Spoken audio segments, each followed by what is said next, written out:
श्री शिवाय नमस्तुभ्यम। भोलेनाथ की कृपा आप सभी भक्तों पर हमेशा बनी रहे।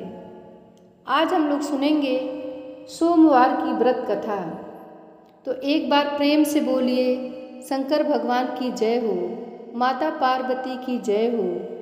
एक बहुत धनवान साहूकार था, जिसके घर धन आदि किसी प्रकार की कमी नहीं थी, परंतु एक दुख था कि उसके कोई पुत्र नहीं था। वह इसी चिंता में दिन रात रहता था।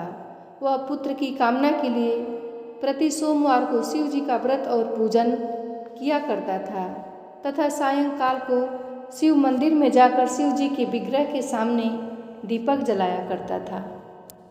उसके इस भक्ति भाव को देखकर एक समय श्री पार्वती जी ने शिव जी महाराज से कहा कि महाराज, यह साहूकार आपका अनन्य भक्त है और सदैव आपका व्रत और पूजन बड़ी श्रद्धा से करता है। इसकी मनोकामना पूर्ण करनी चाहिए।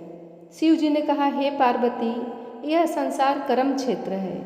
जैसे किसान में जैसा बीज बोता है वैसा ही फल काटता है, उसी तरह इस संसार में जो जैसा कर्म करते हैं वैसा ही फल भोगते हैं। पार्वती जी ने आग्रह किया, हे महाराज, जब यह आपका अनन्य भक्त है और इसको किसी प्रकार का दुख है तो उसका दुख अवश्य दूर करना चाहिए, क्योंकि आप सदैव अपने भक्तों पर दयालु होते हैं और उनके दुखों को दूर करते हैं। यदि आप ऐसा नहीं करेंगे तो मनुष्य आपकी सेवा तथा व्रत क्यों करेंगे। पार्वती जी का ऐसा आग्रह देख शिव जी महाराज कहने लगे, हे पार्वती जी, इसका कोई पुत्र नहीं है। इसी चिंता में यह अति दुखी रहता है।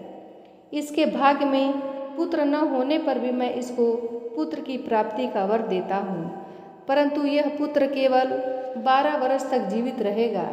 इसके पश्चात वह मृत्यु को प्राप्त हो जाएगा। इससे अधिक मैं और कुछ इसके लिए नहीं कर सकता। यह सब बातें साहूकार सुन रहा था। इससे उसको न कुछ प्रसन्नता हुई और न दुख ही हुआ। वह पहले जैसे ही शिव जी महाराज का व्रत और पूजन करता रहा। कुछ काल व्यतीत हो जाने पर साहूकार की स्त्री गर्भवती हुई और 10वें महीने उसके गर्भ से अति सुंदर पुत्र की प्राप्ति हुई। साहूकार के घर में बहुत खुशी मनाई गई, परंतु साहूकार ने उसकी केवल 12 वर्ष की आयु जानकर कोई प्रसन्नता प्रकट नहीं की और न ही किसी को भेद ही बताया। जब वह बालक 11 वर्ष का हो गया तो उस बालक की माता ने उसके पिता से विवाह आदि के लिए कहा, तो वह साहूकार कहने लगा कि मैं इसका विवाह नहीं करूँगा, अपने पुत्र को काशी जी के लिए पढ़ने भेजूँगा। फिर साहूकार ने अपने साले अर्थात बालक के मामा को बुलाकर उसको बहुत सा धन देकर कहा, तुम इस बालक को काशी जी पढ़ने के लिए ले जाओ और रास्ते में जिस स्थान पर जाओ यज्ञ करते और ब्राह्मणों को भोजन कराते जाना। वह दोनों मामा भांजे यज्ञ करते और ब्राह्मणों को भोजन कराते जा रहे थे। रास्ते में उनको एक शहर मिला। उस शहर में राजा की कन्या का विवाह था और दूसरे राजा का लड़का जो विवाह कराने के लिए बारात लेकर आया था वह एक आंख से काना था। उसके पिता को इस बात की बड़ी चिंता थी कि कहीं वर को देख कन्या के माता पिता विवाह में किसी प्रकार की अड़चन न पैदा कर दें। इस कारण जब उसने अति सुंदर सेठ के लड़के को देखा तो मन में विचार किया कि क्यों न द्वार पूजा के समय इस लड़के से वर का काम चलाया जाए। ऐसा विचार कर वर के पिता ने उस लड़के को वर के कपड़े पहना तथा घोड़ी पर चढ़ा दरवाजे पर ले गए और सब कार्य प्रसन्नता से पूर्ण हो गया। फिर वर के पिता ने सोचा कि यदि विवाह कार्य भी इसी लड़के से करा लिया जाए तो क्या बुराई है। ऐसा विचार कर लड़के के मामा ने कहा, यदि आप फेरों का और कन्यादान के काम को भी करा दें तो आपकी बड़ी कृपा होगी और मैं बदले में आपको बहुत सारा धन दूंगा। उन्होंने स्वीकार कर लिया और विवाह कार्य भी बहुत अच्छी तरह से संपन्न हो गया। परंतु जिस समय लड़का जाने लगा तो उसने राजकुमारी की पल्ले पर लिख दिया कि तेरा विवाह तो मेरे साथ हुआ है, परंतु जिस राजकुमार के साथ तुमको भेजेंगे वह एक आंख से काना है और मैं काशी जी पढ़ने जा रहा हूँ। लड़के के जाने के पश्चात उस राजकुमारी ने जब अपनी चुनरी पर लिखा ऐसा पाया तो राजकुमार के साथ जाने से मना कर दिया और कहा कि यह मेरा पति नहीं है, मेरा विवाह इसके साथ नहीं हुआ है, वह तो काशी जी पढ़ने गया है। राजकुमारी के माता पिता ने अपनी कन्या को विदा नहीं किया और बारात वापस चली गई। उधर सेठ का लड़का और उसका मामा काशी पहुंच गए।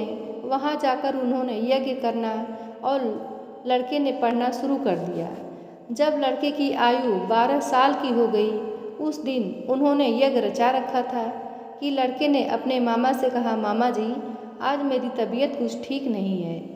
मामा ने कहा अंदर जाकर सो जाओ। लड़का अंदर जाकर सो गया और थोड़ी देर में उसके प्राण निकल गए। जब उसके मामा ने आकर देखा तो वह मुर्दा पड़ा है तो उसको बड़ा दुख हुआ और उसने सोचा कि अगर मैं अभी रोना पीटना मचा दूंगा तो यज्ञ का कार्य अधूरा रह जाएगा। अतः उसने जल्दी से यज्ञ का कार्य समाप्त कर ब्राह्मणों के जाने के बाद रोना पीटना आरंभ कर दिया। संयोगवश उसी समय सिर पार्वती जी उधर से जा रहे थे। जब उन्होंने जोर जोर से रोने की आवाज़ सुनी तो पार्वती जी कहने लगी, महाराज कोई दुखिया रो रहा है, इसके कष्ट को दूर कीजिए। जब शिव पार्वती ने पास जाकर देखा तो वहाँ एक लड़का मुर्दा पड़ा था। पार्वती जी कहने लगी, महाराज यह तो वही सेठ का लड़का है जो आपके वरदान से उत्पन्न हुआ था। शिव जी कहने लगे, हे पार्वती इसकी आयु इतनी सी थी जो भोग चुका। तब पार्वती जी ने कहा, हे महाराज इस बालक को और आयु दो, नहीं तो इसके माता पिता तड़प तड़प कर मर जाएंगे। पार्वती जी के बार बार आग्रह करने पर शिव जी ने उसको वरदान दिया और शिव जी महाराज की कृपा से लड़का जीवित हो गया। शिव पार्वती कैलाश चले गए। तब वह लड़का और मामा उसी प्रकार यज्ञ करते तथा ब्राह्मणों को भोजन कराते अपने घर की ओर चल पड़े। रास्ते में वे उसी शहर में आए जहाँ उसका विवाह हुआ था। वहाँ पर आकर उन्होंने यज्ञ आरंभ किया तो उस लड़के के ससुर ने उसको पहचान लिया और अपने महल में ले जाकर उसकी बड़ी खातिर की। साथ ही बहुत दास दासियों सहित आदरपूर्वक लड़की और जमाई को विदा किया। जब वे अपने शहर के निकट आए तो मामा ने कहा, मैं पहले तुम्हारे घर जाकर खबर कर आता हूँ। जब उस लड़के का मामा घर पहुँचा तो लड़के के माता पिता घर की छत पर बैठे थे और यह प्रण कर रखा था कि यदि हमारा पुत्र सकुशल लौट आया तो हम राजी खुशी नीचे आएंगे, नहीं तो छत से गिरकर अपने प्राण दे देंगे।